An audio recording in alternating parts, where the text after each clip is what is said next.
Hello everyone, and welcome to the first video in our educational series, Silverling Tutors. I'm Cody Orts, and I'm a composer with Silverling Virtual Studio. In addition to my composition work, I also teach instrumental music for grades 5 through 12 here in Greenville, Pennsylvania. In this video, I'd like to talk to you about Steinberg's new notation program, Dorico, and specifically how we can use it to adapt the sheet music in our lessons for students with dyslexia. Let's get started.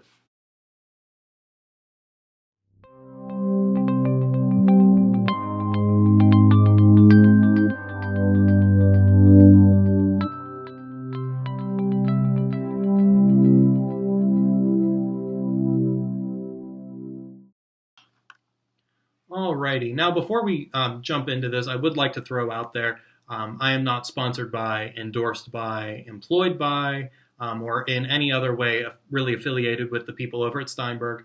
This is just a music educator who stumbled upon this feature in Dorico and figured I'd pass it along to you guys. So the piece we're going to be taking a look today is Bloom by Stephen Bryant. My senior high concert band is going to be performing this piece for a music assessment this spring in Washington, D.C. So I figured this would be a good piece to show you guys this trick on. So the first thing that helps my students with dyslexia is simply increasing the size of the page. Before, what we would do is kind of chop the music in half and then blow it all up on the copier. It's pretty quick, but it doesn't help tremendously. It makes it a little bit easier, but there are still some issues there. Not to mention the fact that Frankensteining music together just usually doesn't look good.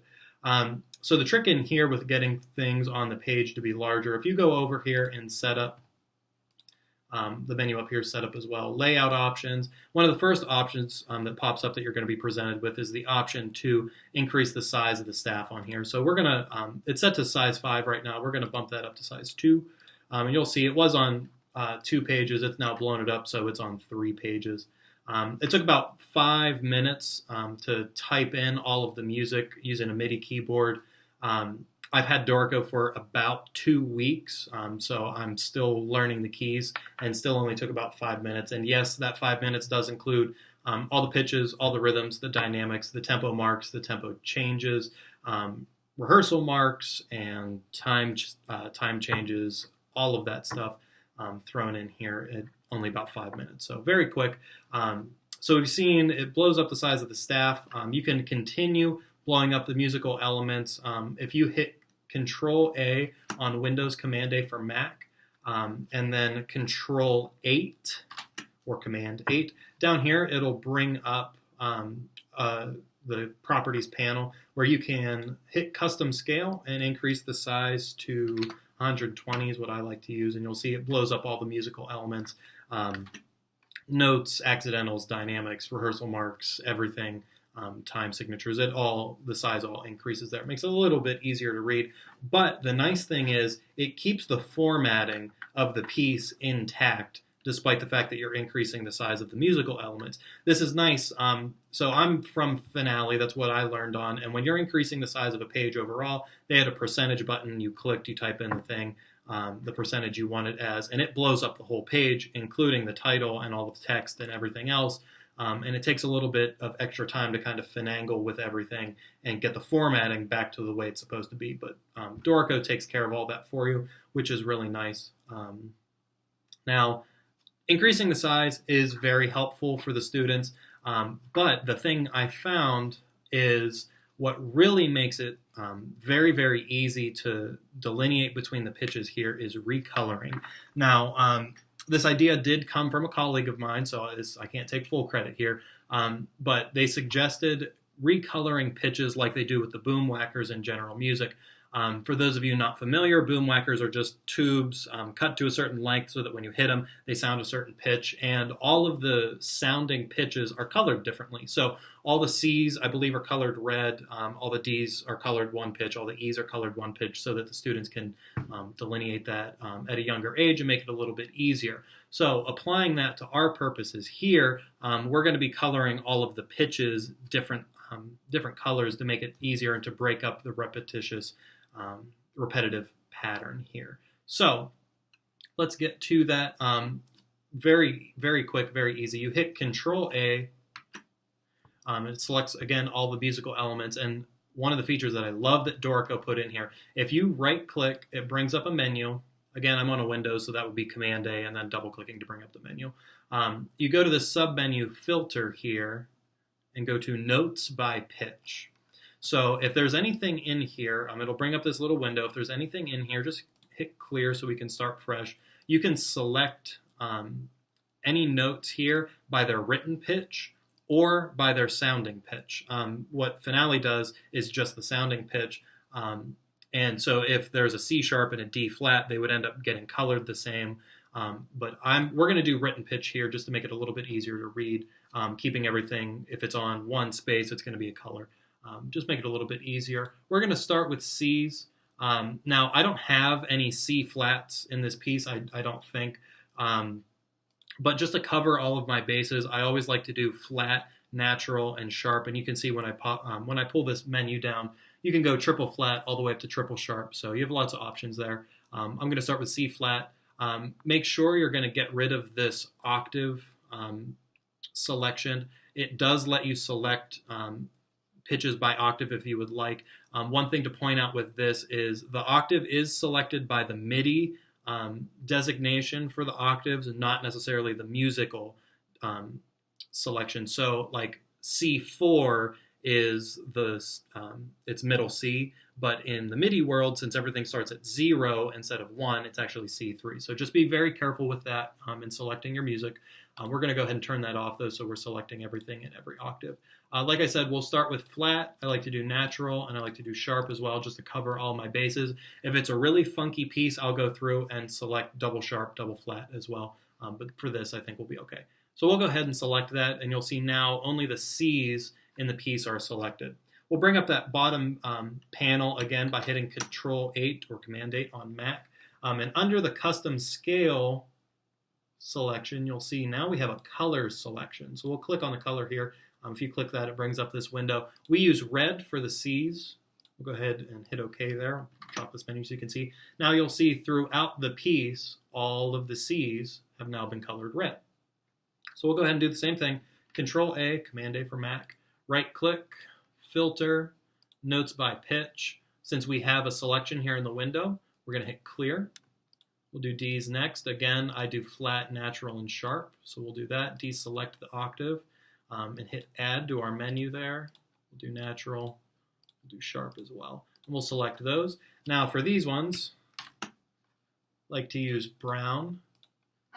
And one thing you're going to want to make sure you do is have a little bit of contrast between the colors of the notes. We'll end up using orange for something, and you'll see this gets a little orangey towards the top. So we'll drop that down just to make sure it is very clearly a brown color and hit OK there. Now you'll see C's are red, D's are brown. We'll go ahead and do one more here. I think you're starting to get the idea, but there is one thing I would like to point out. We use yellows for E's, and you'll see in a second here why that's going to be a little bit troubling at first. Now when we select yellow, I'm going to zoom in here, but you can probably tell already, yellow is not going to print very well against white. Our printers here at school really don't like that combination, and the first time we tried to do this, you really couldn't see those notes at all. So it's really confusing when you start getting into like scalar lines. It'll start skipping and it'll just look a little weird. So what we do there, we'll just go ahead and make the same selection and change just the color of the yellow that we're going to use. If we drop it down a little bit, Dorico has, just like most other color palettes that you're going to find in software programs, there's gradient colors that you can choose from. So we'll drop it down a little bit darker, maybe not that dark, but a little bit darker, and now you'll see that's going to show up a little bit better on a printer.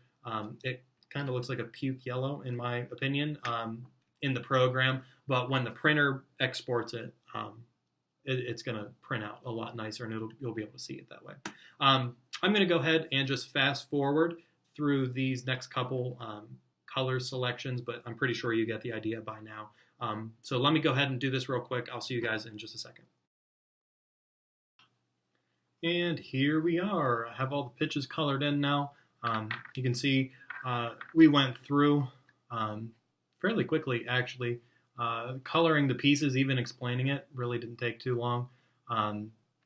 So going through all the different colors that we have, we use red for C's, we use brown for D's, yellows for E's, orange for F's, green for G's, pink for A's, and purple for B's. Just reiterating the point I made earlier about the yellows, darkening up those lighter colors is going to make life a lot easier, pinks and purples as well. The green works fairly well, but those ones in particular, bring those colors down a little bit, helps them print.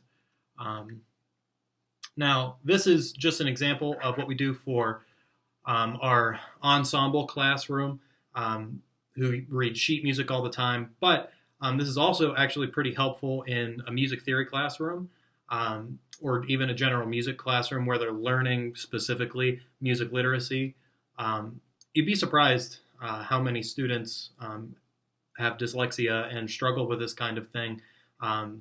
Even students who don't really realize it.